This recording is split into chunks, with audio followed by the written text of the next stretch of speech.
고려의 마지막 찬스. 근데 마지막이라는 건 결국 실패했다는 거죠. 그래서 이제 고려 최후의 찬스.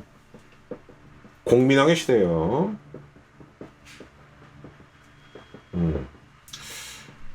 공민왕도 참 비중 있게 다뤄야 될 왕인 건 맞는데 오늘은 호족 육두품, 그러니까 이제 향리로 기준을 둬서 말씀드리겠습니다. 그러니까 이제 향리들이 정중동을 했다. 아까 말씀드렸었죠. 그래갖고 야 빨리 원나라 가. 그래서 좋은 학문 배워와. 그게 성리학입니다. 그래서 이 공민왕은 어쨌든 전혀 왕이 될 기회가 없었는데 아무튼지 간에 이 충혜왕이 개판 치는 덕분에 그러니까 오죽하면 몽골 황제가 질렸겠어. 쟨 도저히 안 되겠다. 야. 차라리 그냥 고려놈 중에 우리가 잘 컨트롤하면 되니까 하나 왕을 시켜. 그게 강릉대군 왕기. 이 사람이 공민왕이에요.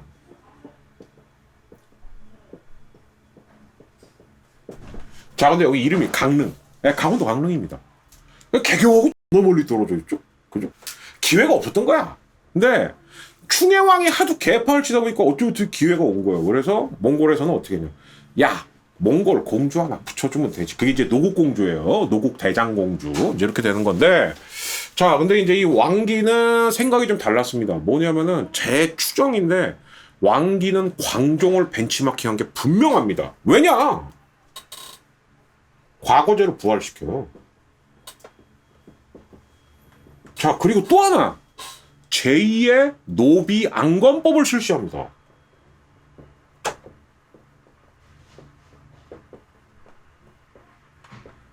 이 광종을 벤치마킹할 때로밖에 볼 수가 없는 거죠.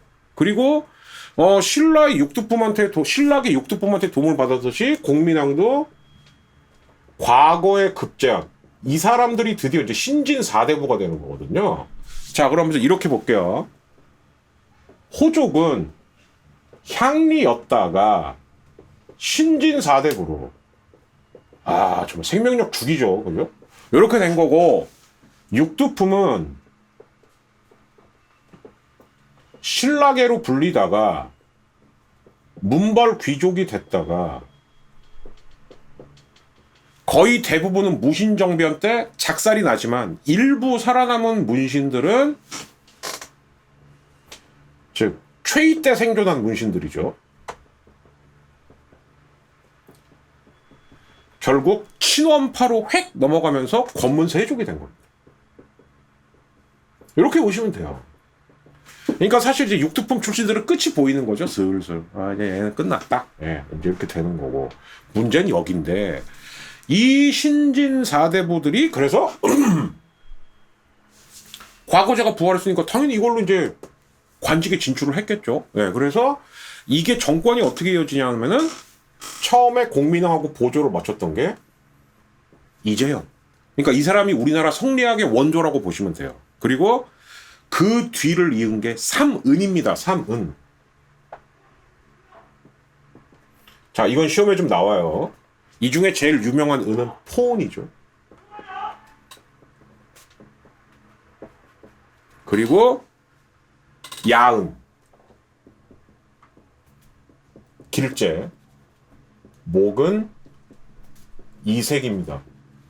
네. 근데 여기서 이 삼은을 잘 봐두셔야 돼요. 왜 잘 봐두셔야 되느냐? 이 사람들이 또 나중에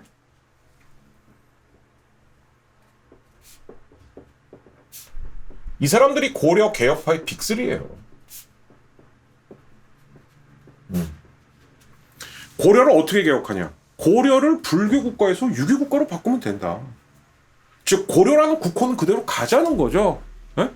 고려라는 나라 이름은 그대로 가는데 고려를 불교에서 유교 국가로만 바꾸면 되는 거 아니냐. 예. 그래서 이게 삼은입니다. 근데 이 이재현이 뿌린 성리학의 신진 4대부 씨앗들이 그럼 고려 개혁파만 있었냐? 아니죠. 어디나 뭔가 씨앗을 확 뿌리면 주류가 생기면 비주류가 생길 수밖에 없는 겁니다. 그래서 비주류가 나와요. 이게 조선 건국파예요. 여기에도 빅3가 있습니다. 그게 누구냐? 삼봉, 정도전, 그리고 남은, 그리고 조준 이렇게가 나오는 겁니다. 근데 여기는 운명이 좀 갈립니다. 어떻게 갈리냐? 조선 건국을 한 다음에 얘네가 또 둘로 갈려요. 어떻게 갈리냐? 요 둘은 친이방석파. 여기는 친이방원파. 그래서 얘가 얘를 치는 거죠. 이게 이제 1차 왕자의 나이. 그럼 당연히 어떻게 됐냐? 다 죽었죠, 뭐. 그죠? 킬방어는 여기서 시작되는 거지만 사실 진정한 킬방어는 이 둘 죽인 거예요. 꺼져. 이렇게 된 거죠. 네. 근데 이제 요거는 좀 뒷얘기고, 자, 진짜 중요한 거 얘예요. 제2노비안검. 이건 정말 시험에 나옵니다. 이걸 누가 했냐? 손창민 형이 했죠. 신돈. 네. 신돈이 했던 바로 전민변정도감. 근데 이게 공민왕의 미스였습니다.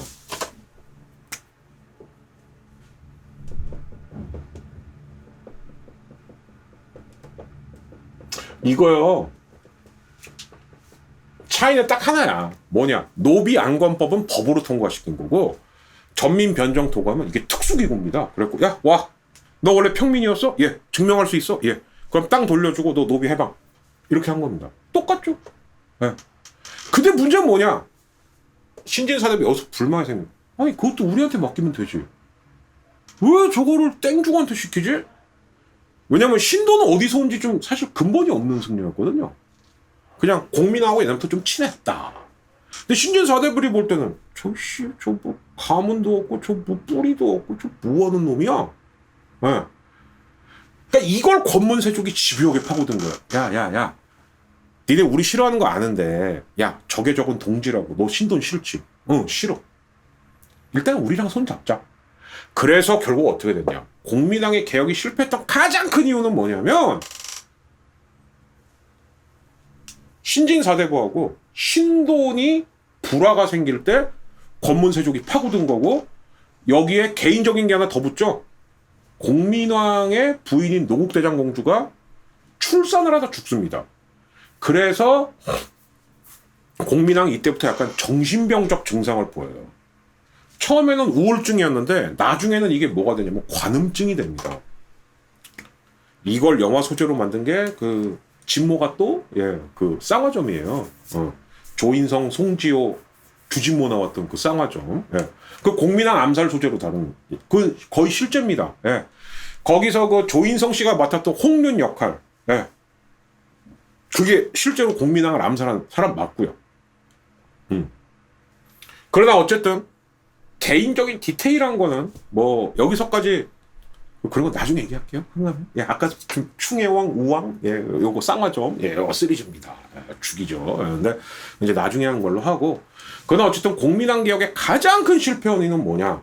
결국 이거는 유교 세력을 썼는데 왜 얘는 불교 세력을 썼느냐? 이 틈을 파고든 권문세족의 집요한 이간질. 외부적으로는 또 공민왕의 어려움도 있었어요. 무슨 어려움이 있었냐? 뭐 좀 해볼라 그러면 홍건적 쳐들어와. 이 홍건적이 나중에 명나라 세운 그 홍건적입니다. 뭐 좀 할라 그러면 외구 쳐들어와.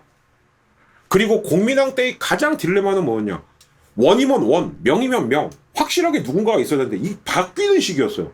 그러니까 어쩔 때는 명나라가 좀 세니까 야, 그 공민왕 그때 야, 우리 원나라씩 다 폐기해. 여러분은 그렇게만 배우셨죠. 근데 다시 명이 조금 밀려. 예, 명이 남쪽이고 원이 북쪽이었거든요. 당연하죠. 예. 한족들이 남쪽에서부터 훅 들고 일어난 거니까.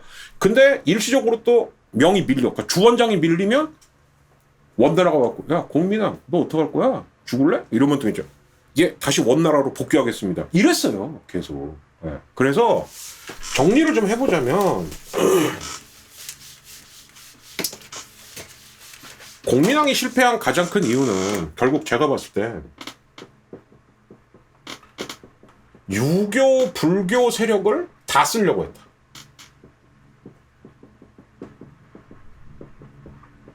권문세족이 아직 눈은 시퍼렇게 뜨고 있는데.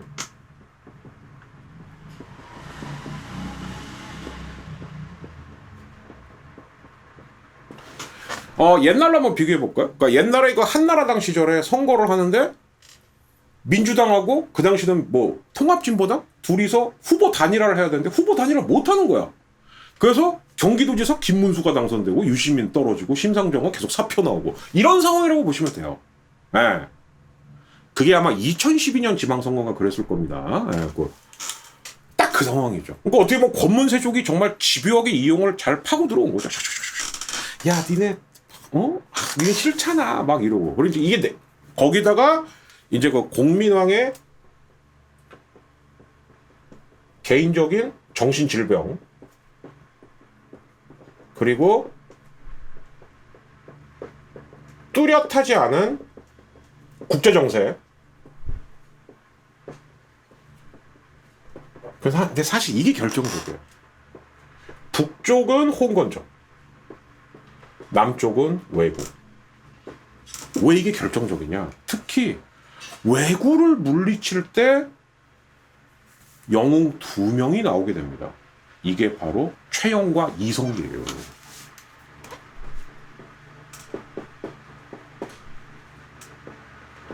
자, 이게 왜 중요한 줄 아세요?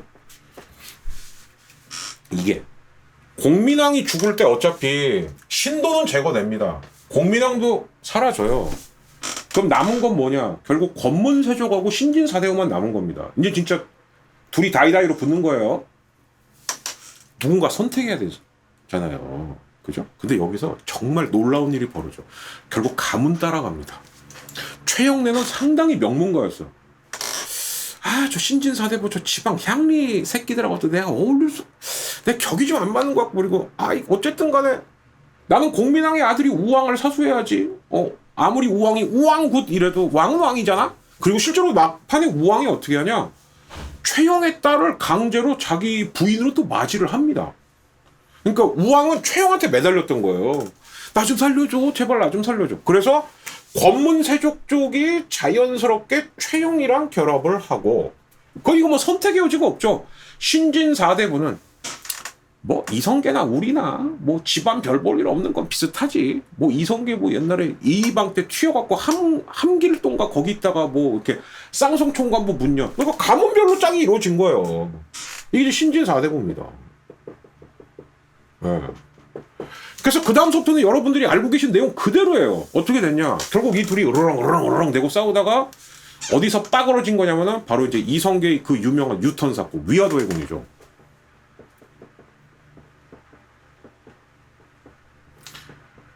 그랬는데 여기서 기습 공격을 한 애가 하나 있었어요. 이게 누구냐? 이성계랑 같이 위화도 회군을 했던 조민수라는 장군입니다.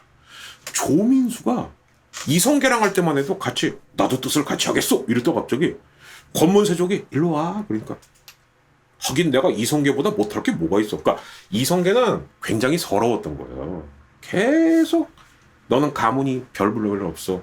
너 옛날 이방 가문이라고 계속 아웃사이드로 무시당했던 사람입니다. 그러니까 이 조민수가 권문세족이랑 붙어갖고 갑자기 창왕을 올려요. 그래서 창왕 폐위에 나서게 됩니다. 공민왕, 우왕, 창왕인데 여기서 이성계와 신진사대부가 아주 놀라운 논리를 하나 개발하죠.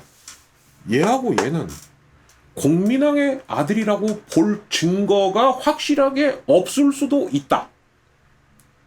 그죠? 그러니까 조국 장관의 딸이 입시 비리를 저지른 것 같기도 하고 아닌 것 같기도 한데 아무튼 기분은 나쁘다. 약간 이런 거예요. 근데 이게 먹혔어. 그래서 이걸 역사에서 뭐라고 배우냐? 폐가입진. 즉 가짜 신씨는 그러니까 신우, 신창 이렇게 말했습니다. 누가? 신진사대부하고 이성계는. 그렇게 말했어요. 입진. 다시 왕씨를 세우자. 그래서 창왕이 결국 폐위가 되고 마지막으로 공양왕을 땡겨오고 자 그리고 이성계하고 정몽주의 회심의 마지막 작품 바로 과전법 실시입니다. 이게 왜 회심의 작품이냐면 과전법 핵심은 딱 하나입니다. 야 권문세족 니네 땅 머물수 그거 다 신진사대부터 재분배. 토지 재분배예요.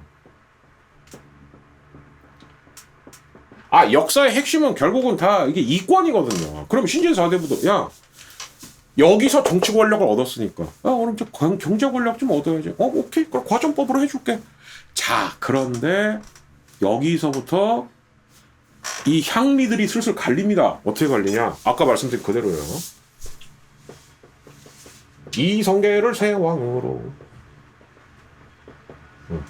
요거하고 공양왕 결사사수. 여기엔 여러 가지 썰이 있어요. 아까 말씀드렸던 사문들이 여기에 속하는 겁니다. 물론 핵심은 정몽주죠. 그리고 이제 여기는 정도전이 있는 거고, 그리고 문제적 인물 바로 이방원이 여기 있는 겁니다. 이방원이 킬방원인 건 맞는데 하나 여러분 알아두셔야 될 게 있어요. 이성계의 8명의 아들 중에 유일하게 고려 과거 시험에 합격을 했던 나름 엘리트입니다. 그리고 이성계가 겁나 좋아했대요. 우와, 우리 집안엔 다 힘만 쓰는 바보만 있는 줄 알았더니 이야 똑똑하네. 근데 이 똑똑한 아들이 나중에 이제 사단을 일으키는 거죠. 왜? 똑똑하니까 용납이 안 되거든. 네. 이렇게 보시면 되는 거거든요. 그래서 이렇게가 되고, 그 다음은 여러분이 아시는 그대로예요. 어떻게 됐냐? 계속 이렇게 가니까 갈 수가 없죠. 그러니까 이방원이 정몽주를 찾아가죠. 그래갖고 부른 노래가 바로 서태지의 하여가. 예. 제목 하여간 맞습니다. 이 하여가 뭐냐? 이런들, 이런 뜻이었어. 이런들 어떻고 저런들 어떻고 만수산에 칡덩굴이 어쩌고 저쩌고. 삼촌, 실제로 삼촌이라고 불렀대요, 정몽주를. 새나라의 영의정 아시죠? 그때 정몽주가 이제 답을 하죠. 단심가. 하여가와 단심가가 여기서 나온 거예요.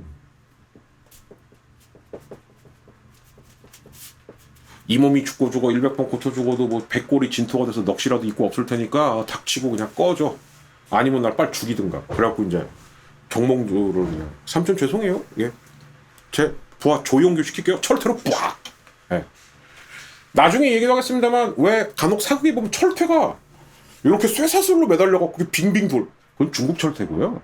우리나라 철퇴는 뭐야? 쇠몽둥이에요. 쇠몽둥이. 거기 빡. 예. 정밀타고 빡 해갖고 쫙. 예. 이렇게 된 거죠. 이게 조선 건국을 앞당기기도 했지만 조선에는 엄청난 부담으로 다가오게 됩니다. 왜냐? 이쪽은 신진 4대부의 끼케야 맥시멈 20%예요. 여기 80%입니다. 여기가 대다수인 거예요. 여러분 생각해 보세요. 왜? 영모를 이게 잘못하면 영모잖아요. 이거는 영모가 아니거든. 당연히 이쪽으로 가죠. 그리고 또 하나는 뭐가 있었냐면 같은 향리라도 이쪽이 좀 기반이 있고 빵빵했어요. 그러니까 쉽게 말해서 야 나는 우리 고향 돌아가면 난 거기서 행세 좀 할 수 있어. 근데 이쪽 조선 건국파들은 뭐냐? 가문이 한미했습니다. 그러니까 이게 안 되는 거야. 그러니까 결국 처음엔 힘을 합치지만 또 지들끼리도 나중에 권력을 잡으면 야 넌 출신이 어디야? 너는 라인이 어느 라인이야? 이걸 따져요. 네. 그래서 결론 문제는 뭐냐? 4대부 숫자로만 따지면 여기가 소수고 여기가 다수지만 그리고 가문으로만 따지면 여기 겁나 한미한 가문 이고 여기 나름 지방 유력 가문입니다. 특히 어느 지방에서 유력했냐? 충청도하고 경상북도. 자 그럼 딱 감 오시죠? 이게 훗날 이 사람들이 서인 되는 거고 이 사람들이 동인이 되는 거예요. 예. 이 자락이 이때부터 슬슬 깔리기 시작하는 겁니다. 예. 이 한미한 사람들은 욕망이 크겠죠. 그러니까 이 사람들이 중앙, 한양 인근을 장악한 거예요. 한양하고 경기. 예. 예. 이 사람들이 나중에 우여곡절을 거쳐갖고 결국 훈구파가 되는 거죠. 근데 여러분 여기서 하나 착각하시면 안 돼요. 아 조선 건국파가 바로 훈구파가 됐구나. 아닙니다. 그래서 그거는 제가 다음 촬영 때 설명드릴게요. 그렇게 말하시면 틀려요. 네. 그리고 이쪽은 근데 문제는 뭐냐? 무력. 여기는 이성계가 딱 버티고 있는 겁니다. 근데 여기 무력이 없어. 띠케야 지 쫄따구들 그러니까 지 집안 지키는 사병 이 정도밖에 없는 거예요. 그러니까 게임이 안 되죠. 그러니까 일종의 어떻게 된 겁니까? 신진 4대부들이 합의 본 거죠. 야 그래 새나라 세우고 왜 니들이 먹어? 해? 우리는 낙향할게. 말은 낙향인데 한마디로 말하면 뭐냐? 우리는 우리 동네에서 향반할게. 향반. 이건 건들지 마. 노터치. 오케이? 이렇게 된 거죠. 그래서 결국 이 호족들은 신진사대부에서 결국은 이 둘로 갈려서 하나는 센터를 먹고 하나는 지방에서 대신 우리 건들지 마 라는 조건으로 각자의 뿌리를 가게 됩니다. 자, 그런데 마지막 하나만 팁을 알려드릴게요. 이방원이 놀라운 일을 합니다.